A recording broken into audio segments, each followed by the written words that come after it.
تو پھر صبر، توکل، قربانی، خدمت، ہمدردی، ایثار اور آخرت میں اجر جیسے عظیم انسانی اوصاف کیسے وجود میں آتے؟ اگر بالکل تکلیف فری دنیا ہو، کوئی مصیبت ہی نہ ہو، تو یہ جتنے عنوانات ہم نے گنائے ہیں، صبر کس بات پہ ہوتا؟ توکل انسان کیوں کرتا؟ خدمت کیسے انجام دیتا؟ ہمدردی دوسروں سے کیسے دکھاتا؟ ایثار کیسے دکھاتا؟ اور آخرت میں جزا اور وہ اجر کیسے حاصل کرتا اگر یہ سارا کچھ نہ ہو؟ یہ دنیا کی ساری چیزیں تبھی چل رہی ہیں جب کہیں نہ کہیں کوئی مصیبت، کوئی تکلیف اور کوئی آزمائش اور کوئی مشکل موجود ہوتی ہے۔ تو اسی لیے اللہ تعالیٰ کی رحمت کا مطلب یہ نہیں کہ انسان کو کبھی کوئی تکلیف نہ پہنچے، بلکہ اس کا مطلب یہ ہے کہ وہ کسی تکلیف کو بے مقصد نہیں ہونے دیتا۔ ہمارے ہاں بالکل ابتدائی طور پر جو آدھی تصویر دیکھ کر انسان غلط نتیجہ نکالتا ہے کہ اگر اللہ تعالیٰ کے ہاں رحمت موجود ہے تو پھر انسان پر تکلیف کیوں آتی ہے؟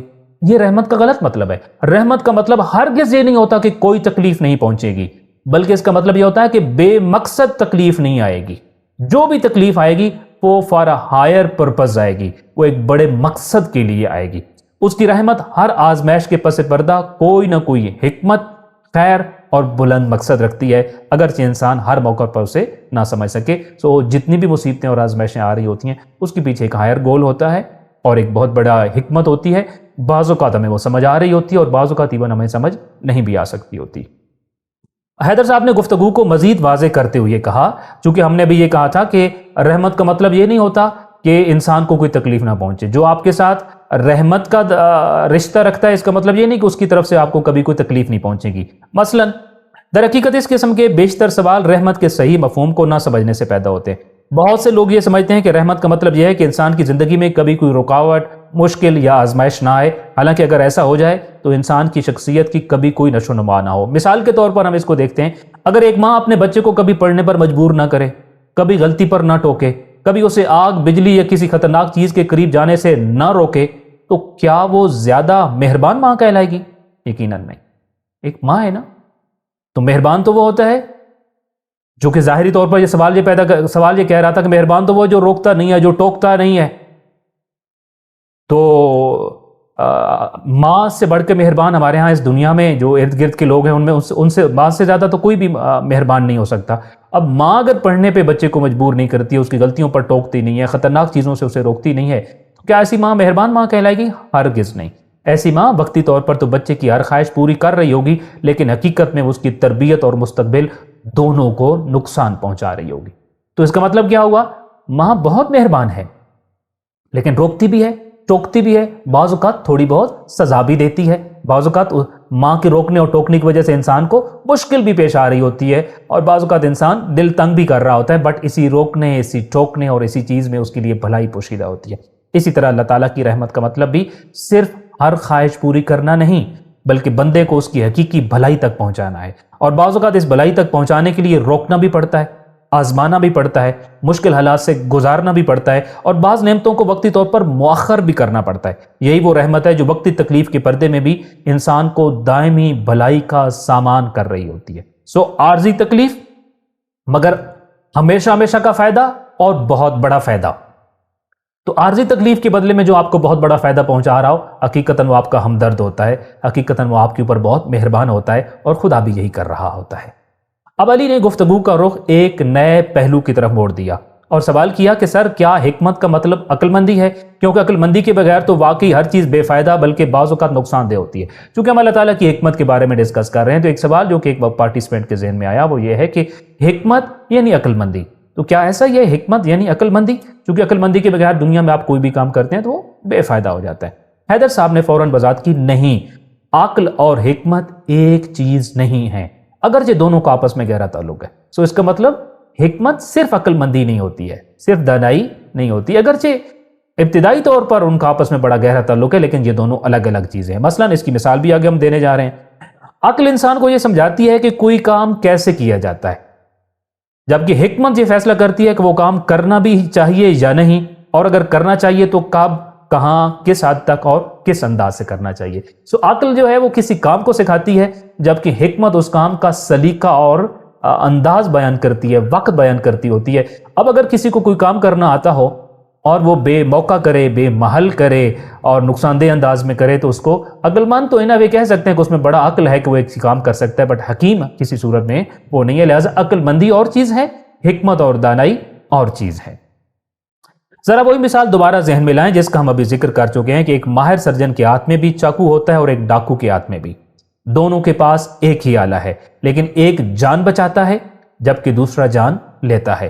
فرق چاقو کا نہیں بلکہ اس شخص کی حکمت، نیت اور مقصد کا ہے جس کے ہاتھ میں چاقو ہے اور جو اس کو استعمال کر رہا ہے. یہ مثال ہم پہلے دے چکے ہوئے ہیں کہ عقل بہت محدود دائرہ ہے، حکمت ایک بہت بڑا لامحدود دائرہ ہے. اور حکمت کسی چیز کے کام کرنے کے وقت کو بھی بتاتی ہے، موقع کو بتاتی ہے، محل کو بھی بتاتی ہے، کس انداز سے کرنا یہ بھی بتاتی ہے، کس حد تک کرنا ہے یہ بھی بتاتی ہے.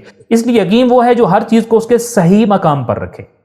ایک ہوتا ہے کام کرنے والا، ایک ہوتا ہے صحیح وقت پر کام کرنے والا. صحیح وقت پر کام کرنے والا حکمت رکھتا ہوتا ہے. سو حکیم وہ ہے، حکیم صرف وہ نہیں ہوتا جو کام کر لیتا ہے، حکیم وہ ہے جو اس کو صحیح مقام پر کرتا ہے، صحیح وقت پر کرتا ہے. کوئی کام بے مقصد نہیں کرتا، فضول یا عبث نہیں کرتا، بلکہ اس کے ہر فیصلے میں کوئی نہ کوئی مصلحت اور خیر پوشیدہ ہوتی ہے. پھر حیدر صاحب نے گفتگو کو اللہ تعالیٰ کی طرف منتقل کرتے ہوئے کہا یہی صفت جب اللہ تعالیٰ کے لیے استعمال ہوتی ہے تو اس کا مطلب یہ ہوتا ہے کہ اس کی تخلیق، اس کا ہر فیصلہ کامل حکمت پر مبنی ہے. اس نے کائنات میں کوئی چیز بے مقصد پیدا نہیں کی اور نہ ہی وہ کوئی ایسا کام کرتا ہے جس میں حکمت نہ ہو. کائنات میں جتنی مخلوقات ہیں کوئی بھی ایسی نہیں ہے جو بے مقصد ہو. آپ خود سوچئے بے مقصد نہیں ہے تو نقصان دہ ہو سکتی ہے؟ ممکن نہیں ہے. وہ چیزیں جو بظاہر ہمیں نقصان دہ لگ رہی ہوتی ہیں، سانپ بہت نقصان دہ چیز ہے، ڈستا ہے، زہر رکھتا ہے، یقیناً یہ تو بے مقصد ہوگا کیونکہ یہ تو نقصان دہ ہے. نہیں، یہ ہیومن سینٹرڈ فیلیسی ہوتی ہے جب ہم چیزوں کو اپنے زاویہ نگاہ سے اور اپنے غلط زاویہ نگاہ سے دیکھنے کی کوشش کر رہے ہوتے ہیں. وہ جو حکیم ہوتا ہے وہ کبھی کوئی فضول کام نہیں کرتا، کبھی کوئی عبث کام نہیں کرتا، کبھی کوئی بے مقصد کام نہیں کرتا. نہ ہی اس کا کوئی کام، نہ ہی اس کی کوئی تخلیق بے مقصد ہوتی ہے اور فضول ہوتی ہے. خالق کائنات کی تمام مخلوقات بھی ایسی ہیں، کوئی بے مقصد اور عبث مخلوق نہیں ہے، اور اس کا ہر کام بھی ایسے ہے، کوئی بے مقصد اور فضول کام وہ انجام نہیں دیتا ہے. اسی حقیقت کو قرآن مجید بار بار مختلف انداز سے بیان کرتا ہے. ارشاد باری تعالیٰ ہے افحسبتم انما خلقناکم عبثا، کیا تم نے یہ گمان کر لیا ہے کہ ہم نے تمہیں بے مقصد پیدا کیا ہے؟ انشاءاللہ ہم کوشش کریں کہ آنے والے لیکچرز میں ضرور ایک اس طرح کا لیکچر شامل کریں جس میں ہم دیکھیں کہ میں کون ہوں اور میں کیوں ہوں. میں کیوں ہوں آج کا دنیا کا ایک بہت بڑا الجھانے والا سوال ہے، اور بہت بڑا دنیا کا ایک حصہ وہ ہے جو میں کیوں ہوں کو سمجھ نہیں پا رہا ہے کہ میں یہاں پر کیوں ہوں. قرآن نے اس کا جواب دیا ہے کہ تم یہ سمجھتے ہو کہ تم ویسے ہی اور بے مقصد ہو. اس سوال کا جواب اس آیت کے ون لائنر کے طور پہ یہاں بیان کر دیا گیا ہے. ممکن نہیں ہے. تم نے کیسے گمان کر لیا اور سوچ لیا کہ تم بے مقصد پیدا ہوئے ہو؟ تمہارا یقیناً کوئی مقصد ہے. اپنے مقصد کو پانے کے لیے جستجو کرو اور چلو. ایک اور مقام پر فرمایا وَمَا خَلَقْنَا السَّمَاءَ وَالْأَرْضَ وَمَا بَيْنَهُمَا لَاعِبِينَ، صرف تم نہیں، ہم نے آسمان، زمین اور ان کے درمیان کی تمام چیزوں کو بھی بے مقصد، فضول اور کھیل تماشے کے لیے پیدا نہیں کیا. ان کا بھی ایک مقصد ہے. جو کچھ ہے یہاں پہ، جیسے میں عرض کروں کہ آسمان و زمین کے درمیان جو کچھ ہے وہ جو مجھے اور آپ کو بظاہر بے فائدہ لگتا ہے، فضول لگتا ہے، نقصان دہ لگتا ہے، جیسے کہ سانپ کی مثال دے چکا ہوں، جیسے کہ کیڑے مکوڑے اور حشرات کی مثالیں آپ لے سکتے ہیں، کوئی بھی بے مقصد نہیں ہے، کوئی بھی فضول نہیں ہے. ہر ایک کا ایک بہت بڑا مقصد ہے اور اس مقصد کو انجام دے رہا ہے. یہاں پہ الگ بات ہے کہ ہمیں مقصد سمجھنا آتا ہو یا بہت دیر سے سمجھ میں آئے. قرآنی آیات کی تلاوت ختم ہوئی تو زینب نے ہاتھ بلند کیا. سر اگر اللہ تعالیٰ کے ہر کام میں کوئی نہ کوئی حکمت ضرور موجود ہوتی ہے تو پھر انسان کو پیش آنے والی مصیبتوں اور آزمائشوں میں کون سی حکمت پوشیدہ ہوتی ہے؟ اگرچہ ایک پہلو سے یہ سوال پہلے ہو چکا تھا، لیکن یہ اس کا ایک الگ پہلو ہے کہ اگر اللہ تعالیٰ کے ہر کام میں حکمت ہے، وہ کوئی فضول کام انجام نہیں دیتا، بے مقصد کام انجام نہیں دیتا، تو انسانوں کے اوپر جو آزمائشیں، مصیبتیں آتی ہوتی ہیں ان میں بھی کوئی حکمت پوشیدہ ہوتی ہے. اور وہ حکمت کیا ہے؟ حیدر صاحب نے مسکراتے ہوئے کہا یہی وہ سوال ہے جو ہر دور میں پوچھا گیا، اور بدقسمتی سے یہی سوال بہت سے لوگوں کو خدا سے بدگمان بھی کر دیتا ہے. لیکن اگر حکمت کا مفہوم صحیح طور پر سمجھ لیا جائے، یہی سوال انسان کو اللہ تعالیٰ کے اور قریب لے آتا ہے. پھر انہوں نے مثال دیتے ہوئے کہا ایک بیج کو دیکھیے، جب تک وہ زمین میں دفن نہ ہو، تاریکی میں نہ رہے، اس کی سخت بیرونی تہہ نہ ٹوٹے اور مٹی کے اندر مختلف تبدیلیوں سے نہ گزرے، اس وقت تک نہ تو اس میں سے کوئی کونپل نکلتی ہے، نہ پودا بنتا ہے، اور نہ وہ کبھی ایک تناور درخت بن سکتا ہے. بظاہر یہ تمام مراحل بیج کے لیے ایک طرح کی تباہی معلوم ہوتے ہیں، لیکن حقیقت میں یہی اس کی نئی زندگی کا آغاز ہوتے ہیں۔ اب بیج کی جگہ اپنے آپ کو فرض کیجئے کہ ہماری زندگی میں آنے والی مصیبتوں کے حوالے سے جو کہ ہم جاننا چاہتے ہیں، بیج ظاہری طور پر کتنی مشکلات سے، کتنی مصیبتوں سے گزرا ہے، کتنے امتحانوں سے گزرا، وہ زمین میں دفن ہوا، تاریکی اور اندھیرے میں اس نے ٹائم گزارا، اس کی بیرونی تہہ کا چھلکا پھٹ گیا اور ٹوٹ گیا، مٹی کے اندر پتہ نہیں کتنی تبدیلیوں سے وہ گزرا، اور اس کے بعد پھر اس کے کونپل نکلتی ہے، پودا بنتا ہے، اور پھر وہ ثمرآور درخت بنتا ہے یا چھاؤں دینے والا درخت بنتا ہوتا ہے۔ تبھی بنتا ہے جب وہ ان تباہی کے بہت سارے مراحل سے گزرتا ہوتا ہے، لیکن یہ تباہی نہیں ہوتی، یہ در حقیقت اس کی معراج کی طرف سفر ہوتا ہے، اس کے فائدہ مند زندگی کی طرف سفر ہوتا ہے، اور ایک نئی زندگی کا آغاز ہوتا ہے۔ میرے اور آپ کے ساتھ بھی یقیناً اسی طرح ہوتا ہے۔ اسی طرح انسان بھی جب مشکلات، آزمائشوں اور مصیبتوں سے گزرتا ہے تو اس کی بہت سی پوشیدہ صلاحیتیں سامنے آتی ہیں، اس کا کردار مضبوط ہوتا ہے، صبر، استقامت اور توکل جیسی صفات پروان چڑھتی ہیں، اور وہ روحانی اعتبار سے پہلے سے زیادہ پختہ ہو جاتا ہے۔ گویا فطرت کا یہی معمول ہمیں یہ سبق دیتا ہے کہ بعض اوقات جس چیز کو ہم تکلیف سمجھتے ہیں وہ در حقیقت کسی بلند تر مقصد کی طرف سفر کا آغاز ہوتی ہے۔ ہم یہ سمجھ رہے ہیں یہ تکلیف ہے، یہ مصیبت ہے، یہ آزمائش ہے، لیکن یہ در حقیقت بہت بڑے سفر کی طرف ہمارا آغاز ہو رہی ہوتی ہے۔ پھر انہوں نے ایک اور نہایت مانوس مثال دیتے ہوئے کہا، ذرا ایک 5 سالہ بچے کا تصور کیجئے جس سے اس کا والد ویکسین لگوانے کے لیے اسپتال لے کر جاتا ہے۔ اس وقت بچے کی نظر میں اس کا باپ ظالم ہوتا ہے یا مہربان؟ اب 5 سال کا بچہ ہے، سوچتا سمجھتا ہے، درد کی کیفیت کو بھی محسوس کرتا ہے، باپ اسپتال میں لے کے گیا ہے ویکسینیشن کے لیے، اب ویکسینیشن کرانے سے پہلے بچہ ڈر رہا ہوتا ہے درد کی وجہ سے۔ اب وہ اس لمحے اپنے باپ کو مہربان سمجھتا ہے یا ظالم سمجھتا ہے؟ یہ سوال سنتے ہی کئی نوجوان مسکرا دیے، شاید انہیں اپنا بچپن یاد آ گیا تھا۔ حسنین بولا، سر بچے کو تو اس وقت اپنے والد ظالم ہی محسوس ہوتے ہوں گے۔ حیدر صاحب بھی مسکرا دیے، بالکل بچے کی محدود سمجھ کے مطابق یہی نتیجہ نکلتا ہے، کیونکہ وہ صرف سوئی کی چبھن دیکھ رہا ہوتا ہے، بیماری سے حفاظت نہیں۔ وہ عارضی چبھن کو دیکھ رہا ہے، وہ عارضی چبھن اس کو کس کس بیماریوں سے بچائے گی اسے چونکہ معلوم نہیں ہوتا، اس لیے وہ اس لمحے اس سے بچنا چاہ رہا ہوتا ہے۔ وہ اپنے اندر ہی اندر سوال کر رہا ہوتا ہے کہ یہ سوئی مجھے کیوں چبھوئی جائے گی، مجھے اس تکلیف دہ مرحلے سے کیوں گزارا جائے گا، لیکن اس کے باوجود اس کا والد اس کو اس ویکسینیشن کے مرحلے سے گزارتا ہے، چونکہ وہ جانتا ہے کہ اس کے اندر اس کی بھلائی اور اچھائی پوشیدہ ہے۔ پھر ان کا لہجہ پہلے سے زیادہ سنجیدہ ہو گیا اور کہنے لگے، اللہ تعالیٰ کے مقابلے میں ہماری حیثیت بھی کسی حد تک اسی بچے جیسی ہے۔ ہم کسی واقعے کا صرف ایک مختصر لمحہ دیکھتے ہیں، جبکہ اللہ تعالیٰ ہماری پوری زندگی، اس کے تمام نتائج بلکہ آخرت تک کے انجام کو جانتا ہے۔ اسی کامل علم، کامل حکمت اور کامل رحمت کی بنیاد پر وہ ہمارے بارے میں ایسے فیصلے فرماتا ہے جن کی حقیقت ہمیں بسا اوقات بہت بعد میں سمجھ آتی ہے، اور بعض اوقات دنیا میں بھی پوری طرح سمجھ نہیں آتی ہے۔ تو ایسے ہی جیسے اس بچہ اس لمحے کو نہیں سمجھ پا رہا، ہم بھی تقریباً اسی انداز میں خالق کائنات کے حوالے سے سامنے ہم گویا کہ اس بچے کی سی یہ کیفیت میں ہیں، ہم نہیں سمجھ پا رہے ہوتے ہیں کہ ابھی جو میرے ساتھ ہو رہا ہے اس میں کیا حکمت، کیا مقصد اور کیا فائدہ پوشیدہ ہے، لیکن در حقیقت بعض اوقات ہمیں بعد میں یہ سمجھ آ بھی جاتا ہے، اور بعض اوقات شاید اس دنیا میں سمجھ نہ آئے، لیکن خدا کے ہر کام میں حکمت موجود ہوتی ہے۔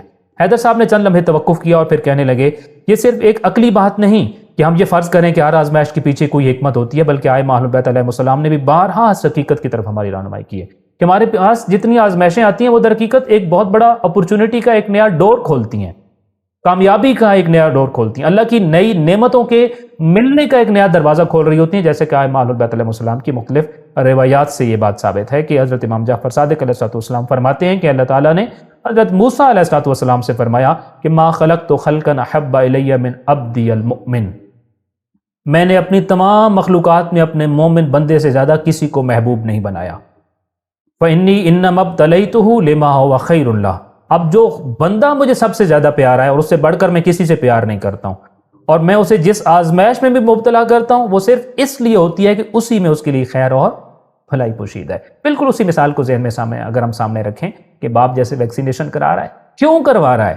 کیونکہ اسے اس کو وہ بھلائی جانتا ہے، وہ خیر جانتا ہے، وہ فائدہ جانتا ہے جو اس ویکسینیشن کی میں موجود ہوتا ہے۔ خالق کائنات نے حضرت موسیٰ علیہ السلام کو یہ کہا، مجھے تو بڑا پیارا ہے، مگر جب بھی میں کسی آزمائش میں مبتلا کرتا ہوں تو اس کے اندر تیرے لیے بھلائی، خیر اور اچھائی ہوتی ہے، فائدہ ہوتا ہے، اسی لیے میں اس مصیبت میں مبتلا کر رہا ہوتا ہوں تمہیں، اگرچہ تمہیں اس لمحے شاید معلوم نہ ہو۔ حاضرین ابھی اس حدیث پر غور کر رہے تھے کہ حیدر صاحب نے ایک اور روایت پیش کی، اور وہ روایت حضرت امام محمد باقر علیہ الصلوۃ والسلام سے پیش کی، اور امام علیہ الصلوۃ والسلام نے فرمایا کہ ما ابالی اصبحت فقیرا او مریضا او غنیا، اب مجھے اس بات کی کوئی فکر نہیں رہتی کہ میں صبح غربت کی حالت میں کروں، بیماری کی حالت میں، یا پھر خوشحالی کی حالت میں کروں، کیونکہ میرے پیش نظر اللہ تعالیٰ کا یہ فرمان ہے جس میں اللہ تعالیٰ یہ کہتا ہے کہ لا افعل بالمؤمن الا ما هو خیر اللہ، کہ میں اپنے مومن بندے کے لیے صرف وہی فیصلہ کرتا ہوں جو اس کے حق میں بہتر بھی ہوتا ہے، خیر بھی ہوتا ہے، اور بہتری کا باعث بھی ہوتا ہے۔ تو یہ چیزیں ہمیں ائمہ اہل بیت علیہ السلام نے سمجھائی ہیں کہ ہمارے پاس آنے والی بعض مصیبتیں، بعض آزمائشیں در حقیقت خیر کا ایک پہلو ہوتی ہیں جو ہمیں بعد میں سمجھ آ رہا ہوتا ہے۔ پھر حیدر صاحب نے ان دونوں روایات کا ربط گزشتہ گفتگو سے جوڑتے ہوئے کہا، دیکھیے جب انسان یہ یقین حاصل کر لیتا ہے کہ اس کا رب حکیم بھی ہے اور رحیم بھی، تو پھر وہ آزمائش کو صرف تکلیف کی نگاہ سے نہیں دیکھتا، بلکہ یہ سوچتا ہے کہ شاید اس کے اندر کوئی ایسی خیر پوشیدہ ہے جو ابھی میری نگاہ سے اوجھل ہے۔ ابھی آپ نے دیکھا یہ دو پہلو اگر انسان صحیح سمجھ لے کہ میرا رب حکیم ہے، میرا رب رحیم ہے، تو ہوتا کیا ہے، اس کے اوپر جو اس کی مصیبتیں ہوتی ہیں وہ آسان ہو جاتی ہیں، سہل ہو جاتی ہیں۔ اللہم حب لی یقینا تہون بہ علی مصیبات الدنیا، امام زین العابدین علیہ السلام کی دعا کا ایک جملہ، میرے اللہ مجھے وہ یقین عطا فرما جس کی وجہ سے میرے اوپر دنیا کی مصیبتیں بالکل آسان ہو جائیں۔ یعنی دنیا کی مصیبت آسان کیسے ہوتی ہے؟ انسان کے یقین سے، اس یقین سے کہ جو رب میرے اوپر یہ مصیبت بھیج رہا ہے وہ حکیم ہے، وہ رحیم ہے۔ وہ حکیم ہوتے ہوئے بھی اگر بھیج رہا ہے تو اس میں کوئی حکمت ہوگی، وہ رحیم ہوتے ہوئے بھی بھیج رہا ہے تو اس میں بھی کوئی رحمت کا پہلو ہوگا۔ یہی دو چیزیں انسان کو حوصلہ بھی دیتی ہیں، سہارا بھی دیتی ہیں، اور صبر بھی دیتی ہیں۔ اور یہی وہ صبر تھا جس کو امام حسین علیہ السلام کے والد صاحب کربلا میں دیکھتے ہیں کہ قد هون علی کل ذلک لانه بعین اللہ، جناب علی اصغر کا لاشا اٹھائے ہوئے یہ کہہ رہے تھے یہ سب کرنا بھی میرے لیے آسان ہے، اس لیے کہ جس کے لیے کر رہا ہوں وہ دیکھ رہا ہے، وہ حکیم بھی ہے، وہ رحیم بھی ہے، اس کی حکمت بھی یہی کہ چاہتی ہے، اس کی رحمت کا تقاضا بھی یہی ہے میں کروں تو اسی میں میرے لیے بھلائی ہے۔ یہ چیز انسان کی مصیبتوں کو آسان کر دیتی ہے، انسان کو ٹوٹنے نہیں دیتی۔ البتہ بعض اوقات آزمائش کا فائدہ اسی دنیا میں ظاہر ہو جاتا ہے، اور بعض اوقات اس کا اصل اجر آخرت کے لیے محفوظ رکھا جاتا ہے۔ اب ضروری نہیں کہ ہر وقت ہمیں فائدہ دنیا میں ہی مل جائے، بعض اوقات ایسے ہوتا ہے ایک مصیبت آئی اس کا فائدہ آخرت کے اجر کی صورت میں ہوتا ہے، جیسا کہ امام جعفر صادق علیہ السلام کا ایک فرمان ہے کہ ان فی الجنت منزلۃ، جنت میں ایک ایسا بلند مقام ہے لا یبلغها عبد الا بالابتلاء فی جسدہ، کہ جہاں کوئی بندہ اپنے جسم پر آنے والی آزمائش، بیماری یا تکلیف کے بغیر نہیں پہنچ سکتا۔ ایک ایسا بلند مقام ہے جس پر پہنچنے کے لیے انسان کو دنیا میں کسی آزمائش سے گزرنا پڑتا ہے، کسی بیماری سے یا کسی تکلیف سے گزرنا پڑتا ہے۔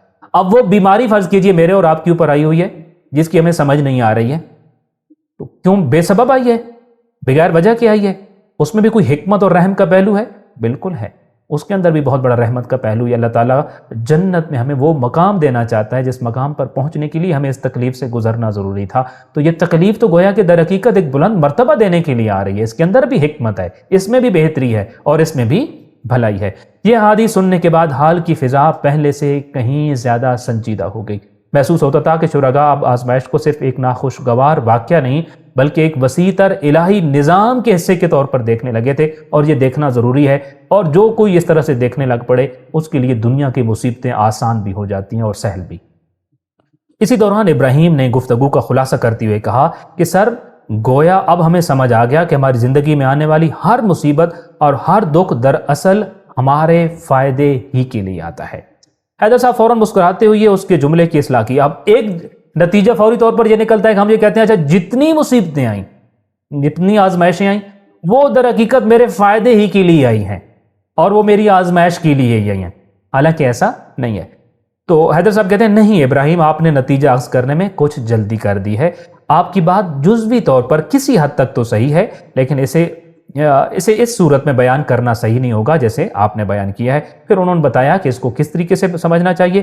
ابھی ہم صرف یہ سمجھ رہے ہیں کہ اللہ تعالیٰ کی حکمت اور رحمت کے پیش نظر آزمائشیں بے مقصد نہیں ہوتی، یہ ایک الگ بات ہے، لیکن یہ کہنا کہ ہر مصیبت کا مقصد ہمیں معلوم ہے یا ہم ہر تکلیف کی حکمت کو سمجھ سکتے ہیں، یہ بھی درست نہیں ہے۔ البتہ ایک اور تیسرا پہلو بھی ہے، اسی طرح یہ بھی ضروری نہیں کہ انسان پر آنے والی ہر مشکل صرف درجات بلند کرنے کے لیے ہی ہو۔ اب تیسری بات، دو باتیں ہو گئی نا، کہ ہم نے یہ کہا کہ اللہ تعالیٰ کی حکمت اور رحمت جو ہے وہ یہ تقاضا اس کا یہ ہے کہ کوئی بھی آزمائش بے مقصد نہیں ہوتی، یہ ایک بات تھی۔ دوسری بات یہ تھی کہ بعض مصیبتوں کی حکمت اور تکلیف ہمیں سمجھ بھی آ جاتی ہے، بعض کی نہیں آتی ہے۔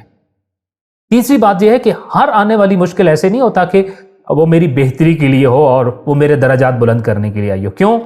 چونکہ مشکلات اور مصیبتوں کے متعدد اسباب ہوتے ہیں۔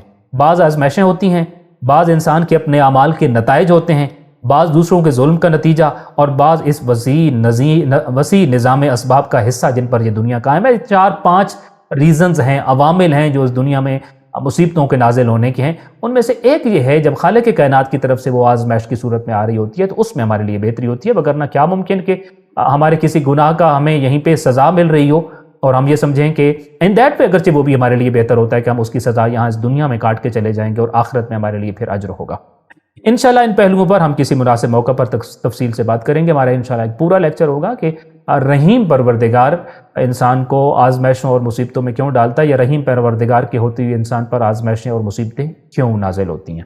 فی الحال صرف اتنی بات ذہن میں رکھیں کہ ہماری محدود معلومات کسی واقعے کو بے حکمت ثابت نہیں کر سکتی۔ ابراہیم نے دوبارہ سوال کیا، تو پھر کیا ایسا نہیں ہے کہ جب انسان اللہ کی حکمت پر یقین رکھتا ہو تو ہر مصیبت کی وجہ اسے سمجھ میں آ جائے؟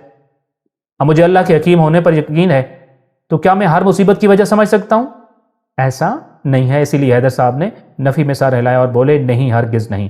اللہ تعالیٰ کی حکمت پر یقین رکھنے کا مطلب یہ نہیں کہ انسان ہر واقعے کی پوری حقیقت کو معلوم کر سکے، بلکہ اس کا مطلب یہ ہے کہ خواہ مجھے کسی مصیبت کی سمجھ آ جائے یا نہ آئے، میں اپنے رب کی حکمت پر اعتماد رکھتا ہوں۔ اور یہی در حقیقت اللہ تعالیٰ کی صفت حکیم پر ایمان کا عملی اثر ہے، یعنی انسان ہر سوال کا جواب پا لینے کے بعد نہیں بلکہ اپنے رب کے کامل علم و حکمت پر اعتماد کرتے ہوئے بھی مطمئن ہوتا ہے۔